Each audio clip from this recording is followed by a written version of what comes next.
Hey guys, Emma here, also known as 8VinylO, bringing you guys another video.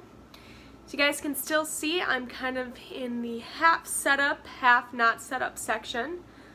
Still working diligently on this project. It's not easy trying to get everything together, but it is a lot of fun trying to put together. As you can see, there's not any vinyl in here yet. Obviously that's going to change and you guys will see the full setup once it's complete, but for now, until it's done, we'll just be in the same old filming spot, which is some general upgrades, some sneak peeks, right? So today's video is going to be just a update video. As I talked about in my last video, basically through the month of July I was home with family and not really around all of my records, but the plus side is that when I am home compared to where I am now, there are more record shops and more opportunity to buy records. The garage sales and estate sales are normally just better compared to where I am now. So that just gave me a different opportunity to kind of hunt and explore. So, yeah, so today's video is just going to be an update video, and I'm just going to show you guys records that I've picked up over the past probably 3 weeks now, mid-late July to now, early August, mid-August, I guess now. So first I'm going to start with a brief Goodwill haul from maybe 2.5 weeks ago. I just wanted to share these. Never give up on hunting your Goodwills. Something will eventually pop up, you just need to keep trying. I know I always show in these videos and even on Instagram the records that I do find at Goodwill, but that basically ignores the 9 other times I was there.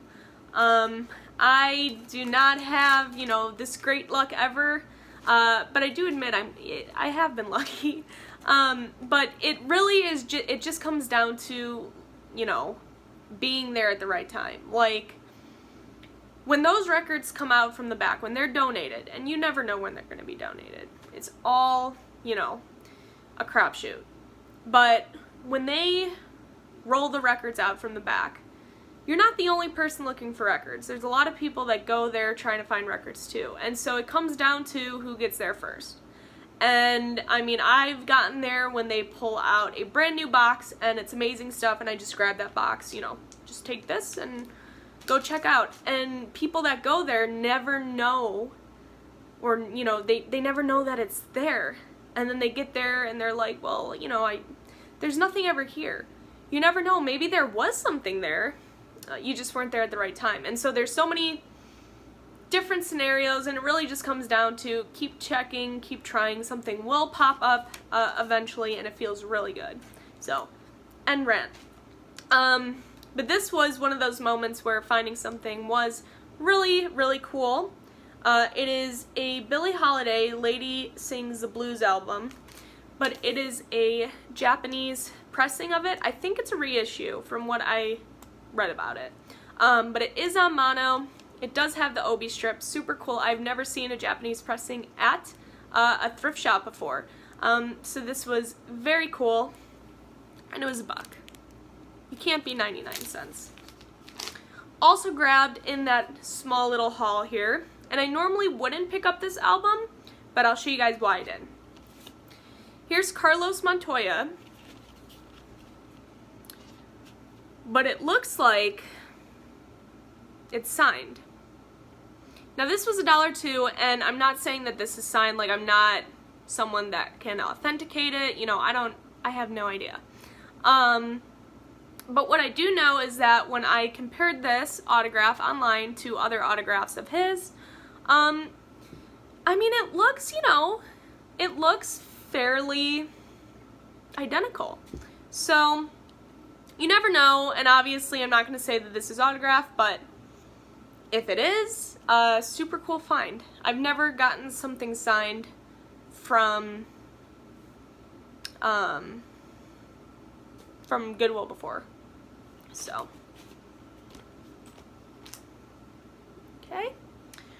Now that's it for Goodwill for this video.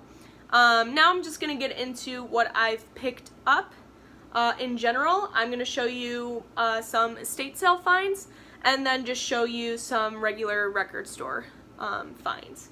So I still do record stores too, guys. I don't just rely on Goodwill and thrift shops, although it is fun. I like the hunt. So anyway, I went to an estate sale maybe a week and a half ago, and I posted my finds on Instagram, so those of you who follow me on there kind of saw a sneak peek to this video. All the records there were $3, so not my normal $1 finds, but still a really good deal for what I got. I was lucky enough that I was the first person going through the records. Obviously, more people started to dig around me and behind me and kind of, you know, peer over my shoulder as I'm going through them. But I was the first one there, and the box that I picked ended up having some really good stuff in it. So I'll show you guys what I got. I got a John Mayall album, of all things, at an estate sale. Of course, John Mayall being the godfather of British blues. I have a story coming soon about when I met John Mayall, so stay tuned to this channel. It's really cool. Got some albums signed. But I didn't have Back to the Roots yet. This is a double LP, and it is in wonderful condition. Normally I see these for like 12 bucks at the stores and stuff, but for the condition and finding it at an estate sale, I thought I'd give it a loving home. So, got that. Also got, this was a really cool find, the thing on the sleeve here, but this is King Crimson in the Wake of Poseidon, I think. Yep. In the Wake of Poseidon. Great King Crimson record. I don't own any King Crimson, but of course I know of King Crimson, and I grabbed this right away when I saw it. I can't think off the top of my head what song I know from this record, but there is like a really popular song of theirs from this record. So if you know what I'm talking about, let me know in the comments below. But grab this, again, $3. This next find was my like grail ever in terms of thrifting and estate sales. It is the half-speed mastered audiophile pressing of Pink Floyd's Wish You Were Here.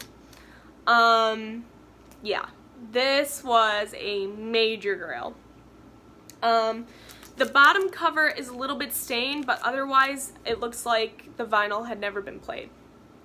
I'm sure it had maybe once or twice, but it really didn't look played at all. So this was really cool. Alright, also got some Alice Cooper. Here's his record, Killer. And I still have to go through these and clean them and, you know, do all that stuff, because normally I can spin them and show you guys the label, but that will take a lot of time, me taking them out. So more Alice Cooper actually going. This is Love It to Death. Alright, also picked up Moby Grape. This is their album Wow. Very nice gatefold in here too. I hear the name Moby Grape thrown around the VC all the time, and although I'm not too familiar with their music, I definitely thought for $3 that I should grab this. So just the cover art alone is really cool.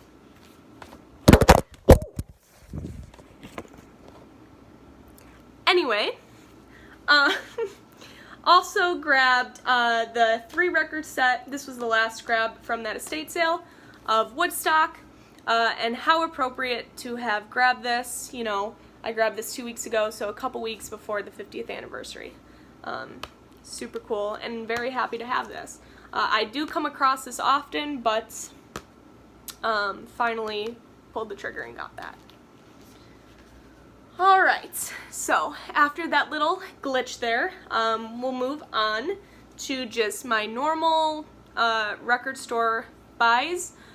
Some of these were kind of more, you know, birthday presents to myself, purchased now almost a month ago, and then some of these are recent pickups, so probably record store buys over the past month, we'll say. So first record here, and it's like it was made for me almost, literally. I've never seen this before, and so I literally jumped right on top of it and took it home with me so fast when I saw it. And I have no idea what it is, but obviously I will read up more about it and listen to it. This is John Lee Hooker, but it's with the Groundhogs and John Mayall.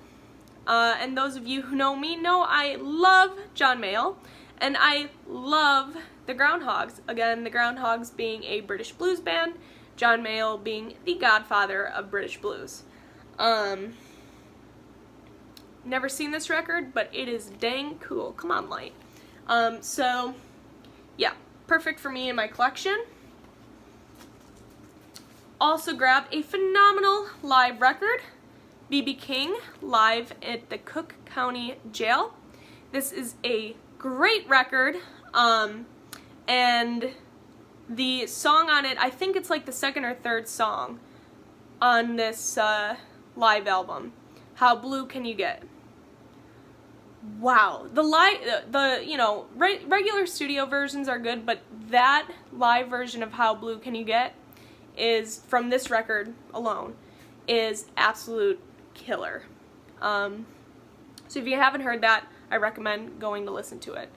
B.B. King, live at Cook County Jail. Alright, this next one was shown on Jeff Kempen's channel, and I've had this on my want list since I saw that video of him talking about it. And now I got it.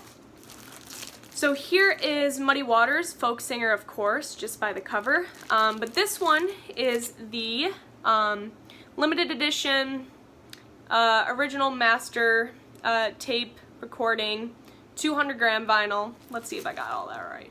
Check, okay. Of the folk singer. And according to Jeff, when you play this, it sounds like Muddy Waters is singing in the room right next to you.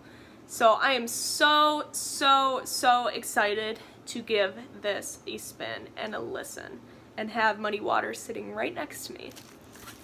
So, got that. Continuing on with British blues here. Also was able to cross off Chicken Shack's Imagination Lady.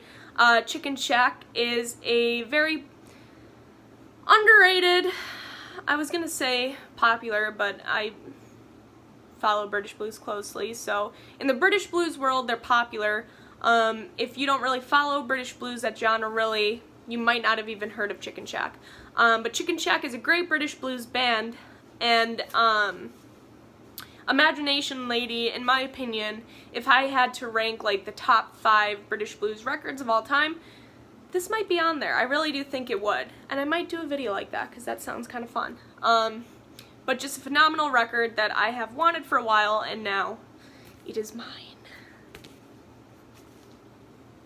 This one's fun.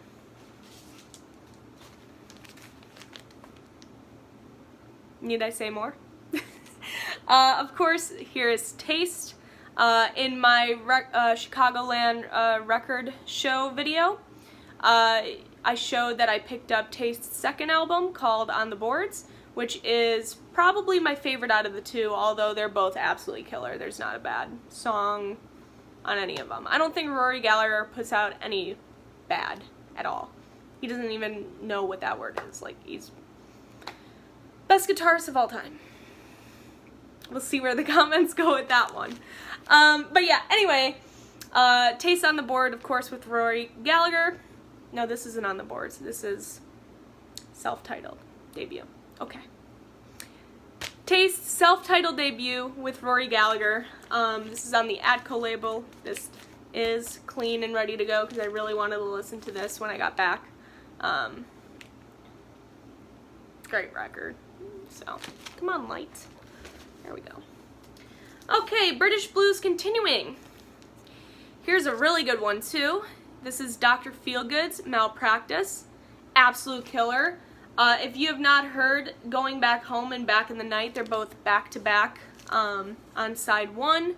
I recommend going to listen to it. And if you're not really into British blues, or don't know if you are or not, because you don't really dig into that genre that much, I recommend giving some of this album a listen because I think it'll really drag you in to that genre, give you a good like background, give you an idea of what British blues is. So, great record. Alright, more pickups from some record shops. I needed to get the Hollies in my collection. It's like being a part of the VC, you need some Hollies. I've seen this album thrown around the VC so many times. I can think right off the top of my head seeing this in Bill from the Vinyl Versus video at some point.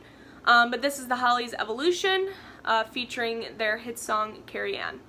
So grab this. Cross this one off my major want list. Also got the Beach Boys Wild Honey, a very interesting intro to early kind of psych, yet 60s pop goodness, yet Beach Boys a cappella greatness mix. Great record, and now I have that. So I think this is just a stereo version. I think Mike from Jam on Vinyl has the mono pressing. I would love to hear what that sounds like, but I'm very happy with this as well. Also picked up here the Best of the Animals. The reason why I grabbed this, I got this for $10 I think, and I have not seen this record itself in this great of condition, both vinyl and cover. I mean, it is like perfect. Normally I see these records kind of beat up, but this one was really nice, and I love the Animals. So this was a really good pickup in my opinion, and I'm really happy to have it. Alright, my favorite B.B. King record finally in my possession. I just hadn't picked it up yet. So now I do. This is Completely Well by B.B. King. It has the song The Thrill Is Gone on it, which is my favorite B.B. King song. So they kind of go hand in hand. Favorite album, favorite song. Alright, last but not least, probably my favorite pickup out of all of these, not saying that I don't have amazing records in this pile, but personally, this is just my favorite. And not that it's hard to find, it's not easy to find either, but I just hadn't found it in the wild before, and I didn't really want to get it online, so I normally wait. And finally, I came across it. This is Peter Green's In the Skies. Personal Grail finally crossed out of mine, and it has one of my favorite songs, probably my top 20 favorite songs ever on it, which is A Fool No More. It is track 3, and 1, I absolutely love Peter Green and his work. 2, this album is amazing, and 3, A Fool No More is speechless. It's just a great song. So if you haven't heard A Fool No More by Peter Green, go give it a listen. I promise that you will not regret taking that time to do that. So that is all I have. Yeah, that's all I have for you guys for this video. Stay tuned. Like I said, I do have a John Mayall story time video probably coming up soon. Show you guys some goodies that I got from that night. And I will see you guys then for my next video. Bye guys.